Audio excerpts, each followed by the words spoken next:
इस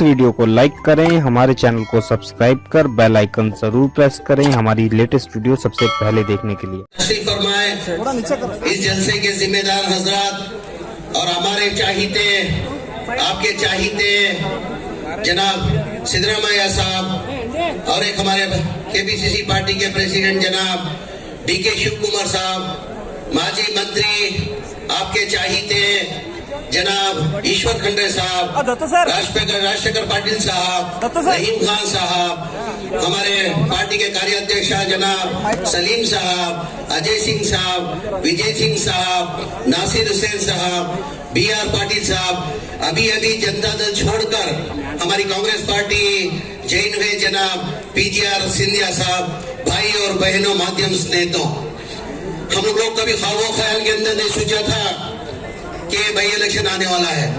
आप लोग अच्छी तरह से जानते हैं 2018 के अंदर नारायण राव साहब को आपने इलेक्ट किया था 5 साल के लिए 2023 तक। कोई ख्वाबो ख्याल के अंदर नहीं सोचा था कि नारायण राव साहब का देहांत होएगा करके। वो कोविड आने की वजह से, पॉजिटिव होने की वजह से उनका हॉस्पिटल में देहांत हुआ। तो देहांत होने की वजह से जो 5 साल का जो टर्म था वो दोबारा बाई इलेक्शन आया। अभी दोबारा बाई इलेक्शन आने के बाद हमारी पार्टी से तय किया नारायण राव का जो हक है नारायण राव को देना। अभी जैसे कि विजय साहब जैसे बता रहे थे, बहुत से कैंडिडेट मेरे को टिकट चाहिए, आपको चाहिए करके पार्टी के अंदर डिमांड था। पार्टी से फाइनली हाईकमांड राहुल गांधी जी, सोनिया गांधी जी, सिद्धरामैया साहब, डीके शिव कुमार साहब ये तय किए ये नारायण राव साहब का हक है। उसके साथ साथ में ईश्वर खंडे साहब का सबसे बड़ा रोल है इसके अंदर। ये नारायण राव का हक है, हार जीत अल्लाह के हाथ में, उनका हक उनको देना चाहिए कर उनकी बीवी माला नारायण राव को टिकट दिया गया है। तो मेरी आवाम से एक आजीजाना गुजारिश, नारायण राव को आप अच्छी तरह जानते हैं, मैं भी 2018 के अंदर पहली बार उनको मिला था। तो उनका काम देखकर हमारे को सब ताजुब होता था, क्या ये पहली बार MLA है क्या, 3-4 बार MLA, एक्सपीरियंस MLA जैसे होता वैसे लगातार काम करते थे। मैं भी जब मिनिस्टर था, माइनॉरिटी मिनिस्टर था, लगातार जब भी वो बेंगलोर आते थे सिद्धरामैया साहब से फोन कराते थे, डीके शिव कुमार साहब से फोन कराते थे। उनका सबसे ज्यादा लगाव सिद्धरामैया साहब से था। कभी भी जाके सिद्धरामैया साहब से फोन लगाकर उनकी कॉन्स्टिट्यूंसी के अंदर, मेरे डिपार्टमेंट के अंदर जो काम लेना था लगातार आके काम लेते थे। आप देखे होंगे असेंबली के अंदर वो जो आवाज उठाए 2.5 साल के अंदर, कोई भी सीनियर 20 साल का MLA भी कोई आवाज नहीं उठाता, वैसी लगातार आवाज हमारे नारायण राव उठाते थे। तो मेरी आवाम से एक आजीजाना गुजारिश है, ये हक उनका है। कोई भी नहीं सोचा था, ख्वाबो ख्याल के अंदर नहीं सोचा था कि नारायण राव साहब का देहांत होएगा करके। अभी हमारी पार्टी से तय कर माला को टिकट किया गया है। तो मेरी आवाम से एक आजीजाना गुजारिश है, ये बाई इलेक्शन है, ये हक उनका है। आप अगर बाई इलेक्शन में उनको जिताएंगे तो उनका हक पूरा दिया जैसा होता है। उसके साथ साथ में आप लोग अच्छी तरह से जानते होंगे जनता दल से कैंडिडेट मुसलमान को दिया गया है। मुसलमान जो कैंडिडेट दिया है बाबा साहब करके, बाबा साहब करके, वो भी कांग्रेस पार्टी में थे। वो लास्ट टाइम 2018 के अंदर यही कांग्रेस पार्टी के लिए, नारायण राव के लिए जवाबदारी उन्होंने ज्यादा करके उठाया था। अभी जनता दल से उनको कैंडिडेट बनाया गया बाबा साहब को।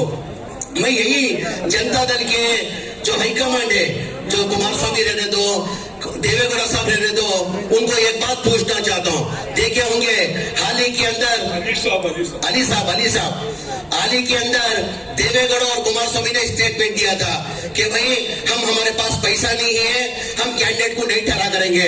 तमगू ಗೊತ್ತಿರಬಹುದು ಸರ್, ದೇವೇಗೌಡರು ಮತ್ತೆ ಕುಮಾರಸ್ವಾಮಿ ಅವರು ಮಾಧ್ಯಮ ಗೋಷ್ಠಿಯಲ್ಲಿ ಘೋಷಣೆ ಮಾಡಿದ್ರು, ನಮ್ದು ದುಡ್ಡಿಲ್ಲ, ನಾವು ಬೈ ಎಲೆಕ್ಷನ್ ನಿಲ್ಸಕ್ಕಾಗಲ್ಲ, ನಾವು ಬೈ ಎಲೆಕ್ಷನ್ ನಿಲ್ಲಿಸಲ್ಲ ಅಂತ. ಅವ್ರು ಬೈ ಎಲೆಕ್ಷನ್ ಎಲ್ಲೂ ನಿಲ್ಸಿಲ್ಲ, ಬರೇ ಬಸ್ಸು ಕಲ್ಯಾಣಿಗೆ ನಿಲ್ಸಿದ್ದಾರೆ. ಮಸ್ಕಿದಲ್ಲೂ ನಿಲ್ಸಬಹುದಾಗಿತ್ತಾನೆ, ಬೆಳಗಾವಿ ಪಾರ್ಲಿಮೆಂಟ್ ಅಲ್ಲೂ ನುಗ್ಗಿದ್ದಾನೆ. ಕುಮಾರಸ್ವಾಮಿ ಅವರೇ, ದುಡ್ಡು ಎಲ್ಲಿಂದ ಬಂದು ನಿಮ್ಗೆ ಈಗ ಕ್ಯಾಂಡಿಡೇಟ್ ಹಾಕಿದಿರಲ್ಲ, ನಮ್ ಕ್ಯಾಂಡಿಡೇಟ್ ತಗೊಂಡು ಮುಸಲ್ಮಾನ್ ಕ್ಯಾಂಡಿಡೇಟ್ ಹಾಕಿದಿರಲ್ಲ, ಎಲ್ಲಿಂದ ಬಂತು ಸ್ವಾಮಿ ಕುಮಾರಸ್ವಾಮಿ ಅವರೇ ದುಡ್ಡು ನಿಮ್ಗೆ? ನಮಗೂ ಗೊತ್ತು ದುಡ್ಡು ಎಲ್ಲಿಂದ ಬಂದಿದೆ ಅಂತ. ಈಗ ದೇವೇಗೌಡರ ಬಗ್ಗೆ ನಾನು ಲಘುವಾಗಿ ಮಾತಾಡೋದು ಹೋಗಲ್ಲ. ದೇವೇಗೌಡರು ರಾಜಕೀಯನೇ ಬೇರೆ, ದೊಡ್ಡವರಿದ್ದಾರೆ ಅವರು. ಕುಮಾರಸ್ವಾಮಿ ಬಿಜೆಪಿ ಏಜೆಂಟ್ ಆಗಿದ್ದಾರೆ. ಏಜೆಂಟ್ ಕೆಲಸ ಮಾಡಿ ಆ ದಲಾಲಿ ದುಡ್ಡಲ್ಲಿ ದುಡ್ಡು ಸಿಕ್ಕಿದೆ ಅಲ್ಲ, ಹಂಗ ಕ್ಯಾಂಡಿಡೇಟ್ ಆಗಿರೋದು ಅವರು. ಎಲ್ಲಿದೆ ಮತ್ತೆ ಸ್ವಾಮಿ ಅವರಿಗೆ ದುಡ್ಡು? 7 ಕೋಟಿ ಕೊಟ್ಟಿದ್ದಾರೆ, ನಿನ್ನೆ 7 ಕೋಟಿ ದುಡ್ಡು ಕೊಟ್ಟಿದ್ದಾರೆ. ಇದೇ ದೇವೇಗೌಡರಲ್ಲಿ ನಮ್ದು ದುಡ್ಡಿಲ್ಲ ಅಂತ. ಕುಮಾರಸ್ವಾಮಿ ದಯಮಾಡಿ ದುಡ್ಡು ಬೇಕು, ದುಡ್ಡು ಬೇಡ ಅಂತಲ್ಲ, ಈ ತರ ದುಡ್ಡು ಏನಿಗೆ ಕುಮಾರಸ್ವಾಮಿ ಅವರೇ? ನೀವು ಒಬ್ಬ ಮಾಜಿ ಮುಖ್ಯಮಂತ್ರಿಯಾಗಿ ನಮ್ಗೆ ನಿಮ್ ಬಗ್ಗೆ ಹೇಳಕ್ಕೆ ನಾಚಿಕೆ ಆಗ್ತದೆ. ಈ ತರ ದಲಾಲಿ ಮಾಡಿ ಬಿಜೆಪಿ ಹೊರತವ 10 ಕೋಟಿನ ದುಡ್ಡು ತಗೊಂಡು ನೀವತ್ತು ಕ್ಯಾಂಡಿಡೇಟ್ ಹಾಕಿದ್ದೀರಾ, ಎಷ್ಟು ಮಟ್ಟಿಗೆ ಸರಿ ಅಂತ ನೀವು ಜನಗಳು ಹೇಳ್ಬೇಕಾಗ್ತದೆ. 10 करोड़ रुपए लिए गए हैं, ब्रोकरी 10 करोड़ लेके 2 करोड़ देके हमारे भाई जो बाबा साहब, उनका नाम भी बराबर जाने में अली साहब तक, अली साहब के बारे में बहुत अच्छा रिकॉर्ड है आत्मा के अंदर. मैं अली साहब से भी एक आजीजाना गुजारिश करता हूँ, अली साहब मेहरबानी कर आपसे एक आजीजाना गुजारिश, जनता दल जब भी मुसलमान को लेके इस्तेमाल किया गया है, आप देखे होंगे बहुत से मुसलमान को इस्तेमाल करके रास्ते में छोड़ के गए. हाल ही के अंदर बाई इलेक्शन के अंदर बिदर के अंदर यही अयाज खान को खड़ा करके ईश्वर खंडे साहब, आपको याद होगा, यही गहबारे पे बाई इलेक्शन आया था. बाई इलेक्शन के अंदर यही अयाज खान को ठहरा कर 2 करोड़ रुपए देके रास्ते में हाथ छोड़ के चले गए. मैं अली साहब से गुजारिश करता हूँ, आप अच्छे आदमी हैं, आपके बारे में हाई रिकॉर्ड है, मेहरबानी कर अगर कौम की आपको चाहत है, सेक्युलरिज्म आप में है, तो आप ऑटोमेटिक करके विड्रॉ कर लो. आपको अल्लाह में आखिरत का आपको मिल जाएगा, दर्जा मिल जाएगा, आखिरत का दर्जा मिल जाएगा. खुद अपने आप को तैयार किए कर लो. कुमारस्वामी बीच में पैसे देने वाले नहीं है. मेरी अली साहब से और एक कैंडिडेट डाले हुए हैं, एमएम से बाबा चौधरी करके. भाई एमआईएम का जो कैंडिडेट है उनको भी मैं असदुद्दीन ओवैसी साहब को पूछना चाहता हूँ, भाई हैदराबाद के अंदर साथ छोड़ के आग तक डाले नहीं आप, तो इधर कैसे आप कैंडिडेट डाले? 9वां कैंडिडेट आज तक तो हैदराबाद में नहीं डाले आप, इधर क्यों आगे डाल रहे हैं आप भी मालूम है, आप भी बीजेपी जैसा कुमारस्वामी एजेंट हो गया, आप बीजेपी के बड़े दलाल हो गए. इधर एमआईएम और सर ಇದುವರೆಗೂ ಹೈದರಾಬಾದ್ ಅಲ್ಲಿ 7 ಸೀಟ್ ಬಿಟ್ಟು 8ನೇ ಸೀಟ್ ಆಗಿಲ್ಲ.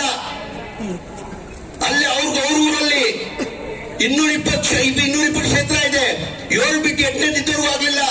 ಇವತ್ತು ಬಂದು ಇಲ್ಲಿ ಕ್ಯಾಂಡಿಡೇಟ್ ಹಾಕಿದ್ದಾರೆ ಅಂದ್ರೆ ಬಿಜೆಪಿಗೆ ಅನುಕೂಲ ಆಗ್ಲಿ ಅಂತ. ನೀವೇನಾರ ಜನತಾದಲ್ಗೆ ವೋಟ್ ಕೊಟ್ರೆ, ನೀವೇನಾರ एमआईएम वोट ಕೊಟ್ರೆ ಅದು ಬಿಜೆಪಿಗೆ वोट ಕೊಟ್ಟಂಗೆ. ದಯಮಾಡಿ मेरी आवाम से आजीजाना गुजारिश, मेहरबानी करके आप देखे होंगे सिद्धरामैया साहब जब चीफ मिनिस्टर थे तो 2013 से लेके